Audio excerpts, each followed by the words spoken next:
Salut les coureurs, salut les triathlètes. J'espère que tout le monde a passé un bon week-end et notamment vous étiez beaucoup à courir peut-être à Paris ou ailleurs. Moi, j'avais pas mal de coureurs et je dois dire qu'ils ont tous fait de belles courses. Alors en plus, c'était souvent des courses de préparation pour les marathons, donc avec une gestion de l'allure à tenir, de pas s'enflammer, de pas faire n'importe quoi et franchement de superbes performances.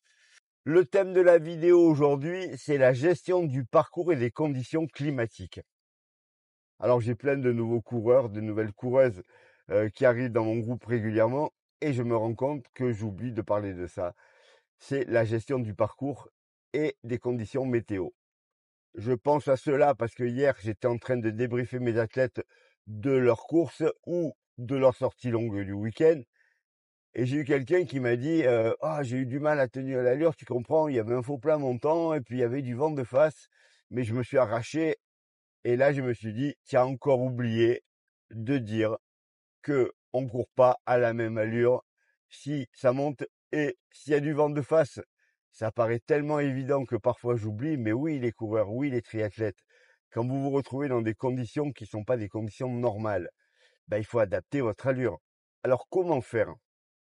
Alors, il est toujours bon, même si moi je refuse que mes coureurs s'entraînent à la fréquence cardiaque quand ça bouge trop, d'avoir quand même une idée de sa fréquence cardiaque. Mais tout simplement, pendant votre course, une fois que vous avez passé quelques kilomètres, votre fréquence cardiaque, elle doit être à peu près stable. Si vous attaquez une pente un peu forte, si vous vous retrouvez avec le vent de face et que vous ne savez pas comment gérer l'allure, il suffit de jeter un coup d'œil à votre fréquence cardiaque et vous dire que l'effort doit rester le même. Si vous êtes à 170 pulsations, eh ben vous restez à 170 pulsations. Et même si l'allure elle chute, c'est pas grave. Ça veut dire que ça monte, ça veut dire qu'il y a du vent. On va prendre un exemple complètement aberrant pour que vous compreniez. Vous avez un chrono sur semi et vous travaillez pour faire par exemple 4 minutes 30 au kilomètre. Vous les tenez en principe facilement. Et puis vous vous êtes inscrit au semi du Mont Ventoux.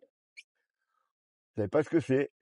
Vous vous rendez compte quand vous arrivez là-bas, si vous sortez de la planète Mars, que le Mont Ventoux, ben, c'est 1900 mètres de D+, pendant le semi, et que ça monte à 10% quasiment tout le long. Si vous partez à votre allure semi-marathon, vous allez faire 1 kilomètre. Allez, 2 si vous êtes super fort, et puis vous allez pouvoir rentrer chez vous. Alors, sans exagérer, bien entendu, sur une course normale, vous n'avez pas ça, mais il peut y avoir des passages difficiles. Si je pense marathon et si je pense côte, je pense Nice-Cannes. Nice-Cannes, vous avez une énorme côte au niveau du 30e, il me semble. Vous êtes obligé de l'aborder en ralentissant. Si vous ne le faites pas, vous êtes mort pour la suite parce que arrivé en haut de la côte, il va falloir vous remettre à courir et normalement rattraper le retard que vous avez pris pendant la côte. Mais si c'est monté à un moment donné, ça va redescendre et vous allez pouvoir vous mettre un petit peu plus vite. Alors, il ne faut pas rattraper ça sur quelques mètres, hein, mais vous rattrapez ça régulièrement en accélérant légèrement. Pareil pour le vent de face. La plupart du temps, quand vous courez avec le vent de face, il y a un moment donné, vous allez tourner et avoir le vent dans le dos. Je crois qu'il y a 2 ans, j'ai fait le semi des Vignobles. Il y avait un vent énorme. En plus, c'est une petite course, donc on était vite tout seul. Ben, j'ai géré le vent comme j'ai pu parce que vraiment, il y avait des grosses rafales. Le chrono final, il est jamais excellent parce que vous êtes plus en difficulté face au vent que le vent dans le dos. Mais j'ai quand même géré mon allure du style, j'étais entre 3,40 normalement ou 3,45 sur le plat. Sans vent, eh ben, il y a eu des moments où j'étais à moins de 3,30 et d'autres moments où j'étais à 4 minutes, il n'y avait pas le choix. Donc ça, c'est vraiment important de faire ça parce que sinon, ben, vous allez vous cramer. Vous allez tout simplement vous cramer. Alors, vous savez que je suis pas un fanat du trail, mais les trailers ont bien compris ça. Ça sert à rien d'essayer de tenir des allures. On se cale plutôt à quelque chose qui est raisonnable pour la course qu'on fait. Et on peut jeter un coup d'œil au cardio, effectivement, sur des courses comme ça. Il n'y a pas d'autre solution. Alors moi, je l'utilise plus en ce moment, mais je l'ai utilisé pendant longtemps, le capteur de puissance Stride, qui permet, si vous connaissez votre puissance pour la course que vous faites, eh ben, de vous caler dans la puissance qui va bien en sachant que vous êtes à la bonne allure. Ça m'a même sauvé la vie, le capteur Stride, sur le marathon de Valence en 2022. Toujours pareil, après le 25e kilomètre, il y a une longue ligne droite en faux plat montant léger, mais vraiment léger. Et là, j'étais en train de courir, j'étais plutôt bien, mais je vois que mon allure, elle chute. Je passe de 3,50 à 3,55, 3,56, 4 minutes 1. Et là, je commence à me dire, Michel, tu es en train de craquer, qu'est-ce qui se passe? D'habitude, à ce passage-là, tu tiens. Alors, je le sais que ça monte un petit peu, mais ça suffit pas. Et je me dis, mais il y a quand même du vent aujourd'hui. Et là, je bascule sur l'écran de mon capteur Stride et je me rends compte que non seulement je tiens la puissance que j'avais prévue sur toute la course, mais que je suis même 10 watts de plus. C'est-à-dire que non seulement je ralentis pas, mais je vais même un petit peu plus vite. Voilà. Moralement, ça a changé la fin de ma course. Parce que si j'avais pas eu ça, eh ben, j'aurais pu penser que j'étais en train de craquer, comme cela m'a effleuré à un moment donné. Donc, ne vous mettez pas mal sur les côtes, apprenez à les gérer, regardez le parcours avant de partir. Regardez vraiment le parcours, regardez le pourcentage, vous pouvez anticiper. Vous avez sur les Garmin quelque chose qui s'appelle Pace Pro, où vous rentrez le parcours de la course. Alors, il y en a plein qui sont préenregistrés, et vous pouvez lui demander une allure par rapport à ça. Et vous allez voir que tout seul, il va vous proposer de ralentir un petit peu dans les parties montantes. Si vous n'avez pas de Garmin ou pas cette option-là, ou que vous n'avez pas envie d'utiliser ça, faites jouer votre bon sens. Ça monte, j'ai le vent de face, je ralentis un petit peu et je vais accélérer derrière. Et comme je l'ai dit tout à l'heure, on n'essaie pas de rattraper le temps qu'on a perdu sur 500 mètres. On lisse l'effort. Si vous savez que vous avez perdu 10 secondes sur le kilomètre en faux plat montant, vous récupérez les 10 secondes, mais sur 2-3 kilomètres. Voilà, je crois que c'est important pour éviter de vous cramer, parce que si vous êtes cramé en haut de la côte, c'est fini, la course elle est terminée, et c'est quand même stupide. Voilà les coureurs, voilà les triathlètes, bon entraînement à tous, likez, partagez, commentez, et abonnez-vous, bien sûr. Bon les coureurs, les triathlètes, on repart faire une petite séance avec les endorphines Elite 2. Alors pas une grosse séance puisque je vais faire 3 fois 2 km allure semi-marathon, c'est-à-dire aux alentours de 3,48. J'ai mon tendon qui tire quand même pas mal, donc je suis même pas sûr d'arriver à les faire, mais j'ai pris la petite caméra. Ça fera toujours des petites images à la suite de la vidéo sur la gestion du parcours et de l'allure que je vous ai mis juste avant.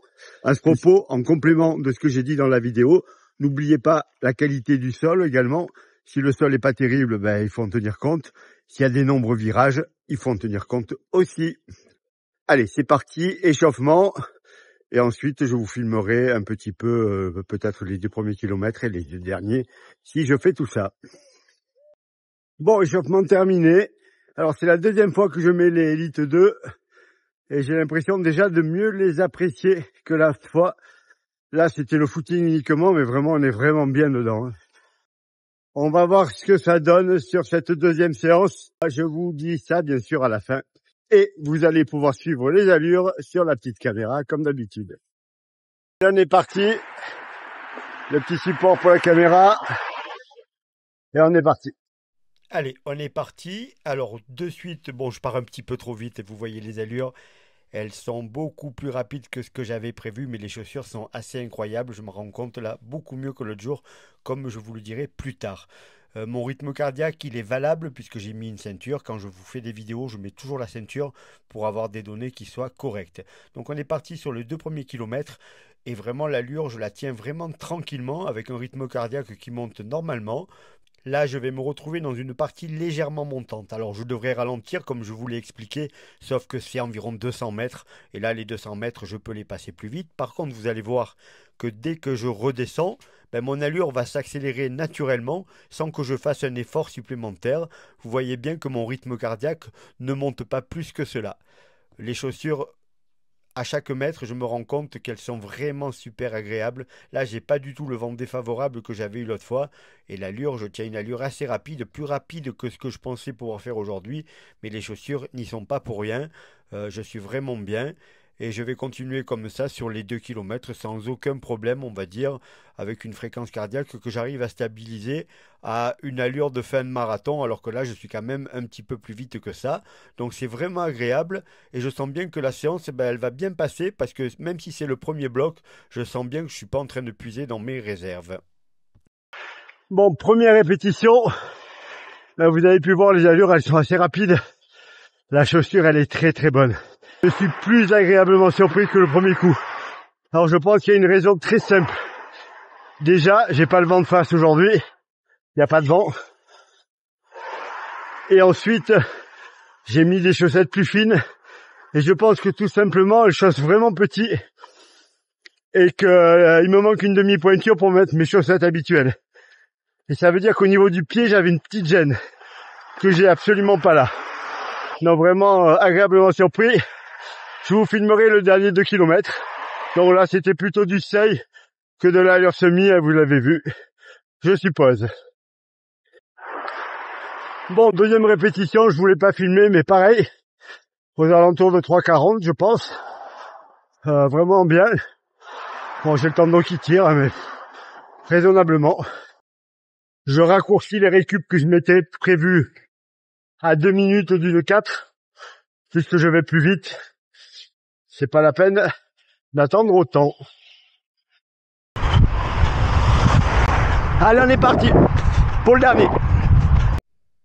Allez, là on part pour les 2 derniers kilomètres. Alors vous allez voir que je mets en pratique ce que je vous ai dit tout à l'heure. Là je suis dans une partie sur le premier kilomètre qui est en faux plat montant avec le vent de face. Et vous allez voir que mon allure elle va tomber petit à petit parce que ça devient de plus en plus difficile. Ça montait pas trop au début, là ça va se mettre à monter un peu plus et surtout le vent se met à souffler de plus en plus.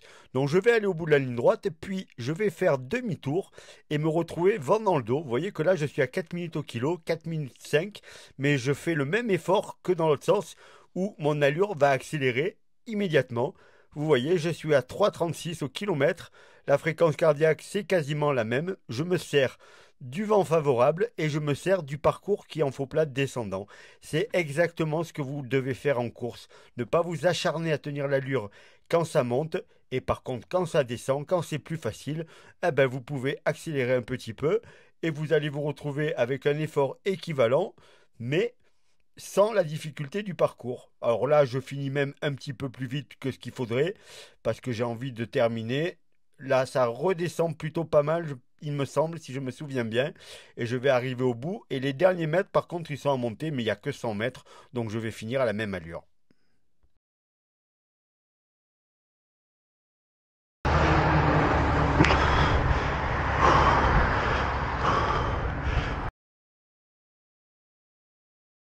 Bon ben voilà, c'est fait. Alors, je sais pas si vous avez fait attention, mais j'ai profité de ma séance pour mettre en lumière ce que je vous ai dit dans le début de la vidéo sur la gestion du parcours. Regardez bien les 2 derniers kilomètres. Le premier des 2 derniers kilomètres, je l'ai fait en faux plat montant avec du vent dans la figure. J'ai fait demi-tour, comme ça vous allez vite voir à quel moment ça a changé. Donc le retour, faux plat descendant et vent plutôt favorable. Et vous allez voir que l'allure, elle n'est pas du tout la même, alors que mon effort, il était constant. Donc important, comme je vous l'ai dit, de tenir compte de ça quand vous êtes en course pour pas vous cramer. Bon, alors, la séance, elle n'est pas complètement finie parce que je dois rentrer en footing, mais on s'en fiche un peu.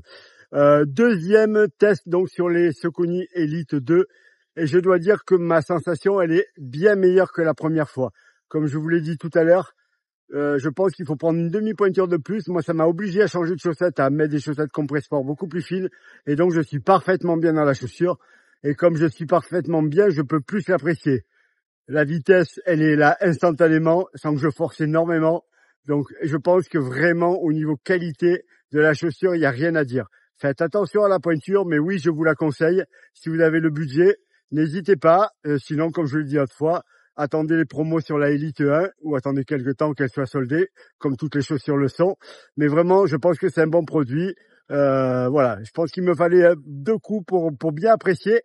La vitesse l'autre jour, j'ai cru que c'était un peu anecdotique, mais non, je le ressens tout de suite là. Je pense que je gagne quelques petites secondes par rapport au modèle précédent. C'est peut-être qu'une idée, mais vraiment, le rebond, il est assez incroyable. Voilà les coureurs, voilà les triathlètes, entraînez-vous bien. N'oubliez pas de partager, de liker et de vous abonner si c'est pas déjà fait. On se retrouve très vite pour une nouvelle vidéo. Mon petit passage en sous-bois qui doit vous faire plaisir pour tous ceux qui ont peur sur la route. C'est très sympa, mais pour faire des séances sur ce genre de sol, c'est pas vraiment possible, à part renoncer à l'idée d'avoir des chevilles en bon état. Mais pour trottiner, je reconnais que c'est sympa. Moi, mon rêve, c'est une route goudronnée au milieu des arbres, toute plate. Mais c'est pas ici.